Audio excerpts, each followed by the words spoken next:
Ukraine যুদ্ধের মোড় ঘোরাতে পারে প্রেসিডেন্ট ভলোদিমির জেলেনস্কির সাম্প্রতিক বক্তব্য। সেখানে মার্কিন প্রস্তাবিত পরিকল্পনা নিয়ে সরাসরি না বলেননি তিনি, বরং ভবিষ্যতের সব সম্ভাবনাই খোলা রেখেছেন। এই অস্পষ্ট অবস্থান বড় ধরনের পরিবর্তনের ইঙ্গিত বলছেন বিশ্লেষকরা। এদিকে ইউক্রেনের শান্তির জন্য তার বর্তমান প্রস্তাবটি চূড়ান্ত প্রস্তাব নয় বলে মন্তব্য করেছেন ট্রাম্প। ইউক্রেন রাশিয়ার সংঘাত নিরসনে ২৮ দফা শান্তি পরিকল্পনা দিয়েছে যুক্তরাষ্ট্র। এ নিয়ে এরই মধ্যে রাষ্ট্রীয় প্রতিক্রিয়াও দেখিয়েছেন প্রেসিডেন্ট ভলোদিমির জেলেনস্কি। বিশ্লেষকরা বলছেন, মাত্র ১০ মিনিটের ওই ভাষণে স্পষ্ট কোনো অবস্থান না নিলেও ভবিষ্যতে সব পথই খোলা রেখেছেন তিনি।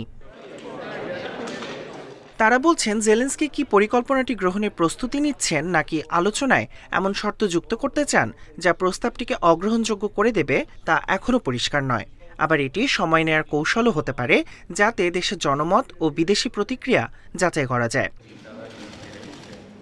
সবচেয়ে গুরুত্বপূর্ণ বিষয়, জেলেনস্কি কোথাও সরাসরি না বলেননি। ন্যাটো সদস্য পদ বা রাশিয়ার দখলে না যাওয়া ভূখণ্ড ছাড় দেওয়ার মতো স্পর্শকাতর বিষয়েও তিনি নীরব ছিলেন।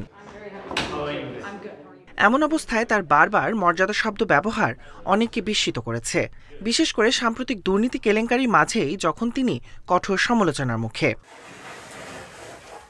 বিশ্লেষকদের মতে, দীর্ঘ যুদ্ধ, ব্যাপক প্রাণহানি আর পশ্চিমা প্রতিশ্রুতির টানাপোড়েনে জেলেনস্কি ভাষণ নতুন বাস্তবতার ইঙ্গিত দিচ্ছে। তিনি স্বীকার করেছেন, শান্তি না এলে ইউক্রেনের অস্তিত্বই ঝুঁকিতে পড়তে পারে।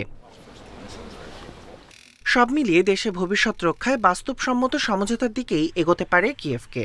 জেলেনস্কির সাম্প্রতিক বক্তব্য ইঙ্গিত দিচ্ছে, তিনি হয়তো অবশেষে সেই কঠিন সিদ্ধান্তগুলোর মুখোমুখি হতে প্রস্তুত। এদিকে ইউক্রেনের শান্তির জন্য তার বর্তমান প্রস্তাবটি চূড়ান্ত প্রস্তাব নয় বলে মন্তব্য করেছেন মার্কিন প্রেসিডেন্ট ডোনাল্ড ট্রাম্প। এ সময় কোনো না কোনোভাবে ইউক্রেন যুদ্ধের অবসানের ওপর জোর দেন তিনি।